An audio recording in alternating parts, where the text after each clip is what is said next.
I'm about to bust. Oh, I'm sorry. I thought this was the bathroom. Oh, good lord.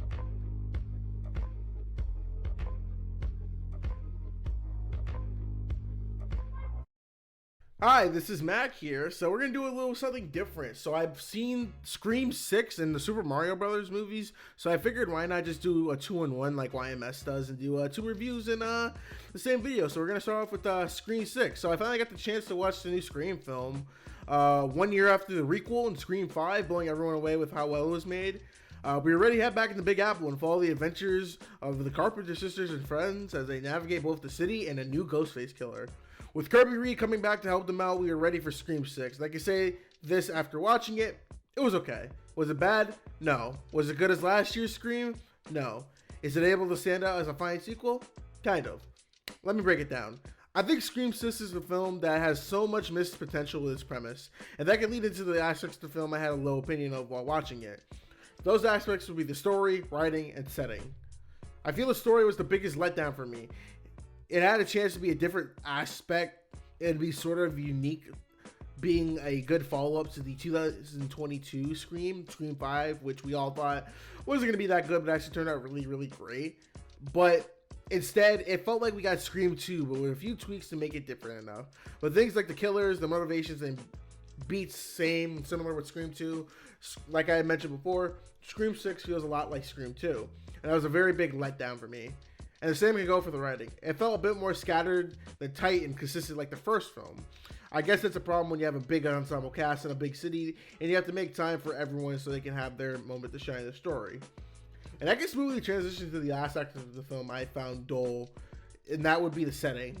Now, I feel that NY could be a good setting to use in any film genre because there's so much story to tell. It can act as a background character, or in some cases, it is a main character. Look at an example as like Taxi with Robert De Niro.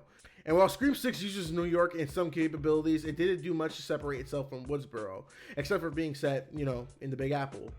That's not to say that the film had no positive aspects to it. The performances I felt were very good. The two leads, Melissa Barrera and Jenna Ortega, did a great job reprising their roles as sisters from the previous films.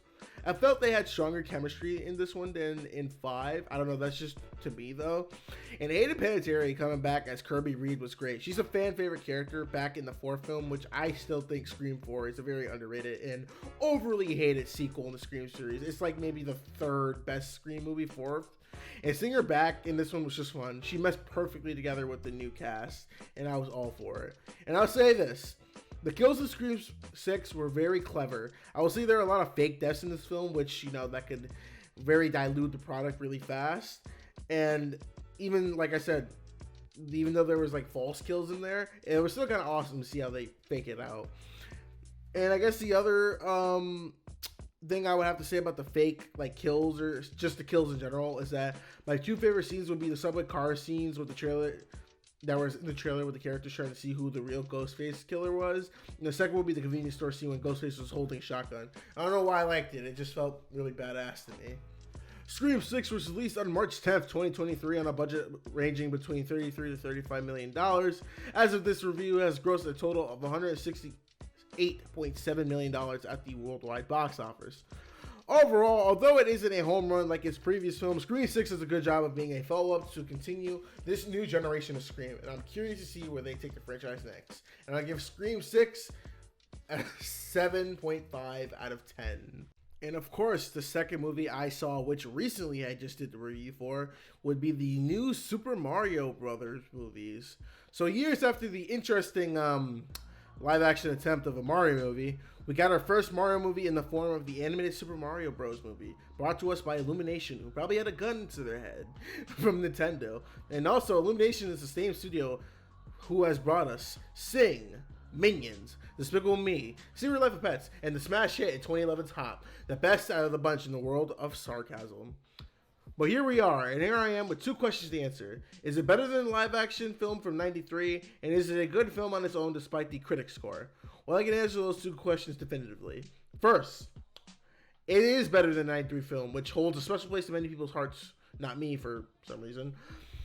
It's mediocre for me in the 93 film. And secondly, I will say with confidence that the Super Mario Bros. Movie is an okay film.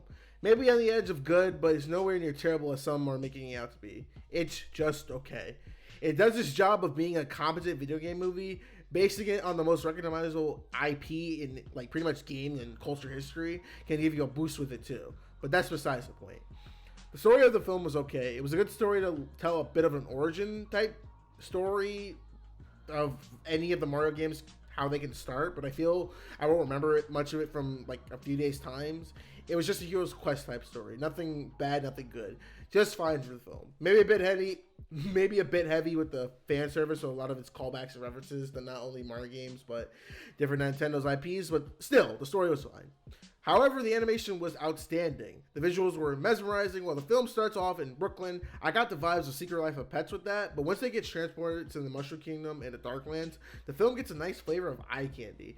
They were very faithful to the design aspects in the Mario universe. They brought all the aspects to like beautiful CG, and I was a fan of different settings of the film. The Mushroom Kingdom was very alive, vibey and color and vibrant, and I think that's really good for that. And the Darklands was very dreary and scary, and they really nailed that aspect of producing that for the film and the CG, their style that Illumination does. Lastly, the voice acting, I will say, was another aspect I enjoyed about the film. Aside from Seth Rogen as Donkey Kong, who didn't even try, the cast does a great job with their performances. Jack Black as Bowser was just perfect. He bodies his performance. I mean, just look at Peaches, just like, come on. Anya Taylor-Joy as Peach was good. Keegan-Michael Key was great as Toad. Charlie Day as Luigi was entertaining. And Chris Pratt does a good job as Mario. Seeing how everyone freaked out and reacted negatively to him being cast as Mario, to them praising his performance, is a little funny to me. Though he's not Danny DeVito, who was my personal choice, or even the original voice actor for Mario, Pratt does a good job of not being a just Chris Pratt light over Mario. He actually tries, and I'll give him that credit. The Super Mario Bros. Movie was released on April 5th, 2023 on a budget of $100 million. At the time of this review, it has grossed $906.8 million at the worldwide box office so far in its run.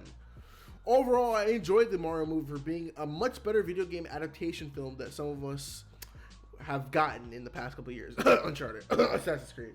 Although I wish it could have had a tighter story, it's still a fun film and a great win for both Nintendo and Mario fans. And I'm curious to see what they do next with Mario or Nintendo IPs for the future in the theater. And I'm going to give the Super Mario Brothers movie an 8 out of 10. So let me know down in the comments below. Did you see Scream 6? Did you see the Super Mario Brothers movie? Which one was your favorite? And what other movies are you looking forward to for the rest of the year? Until next time, this has been Mac from MacMovie Reviews, and I'll see you all in the next video. Peace. Oh shit, here we go again.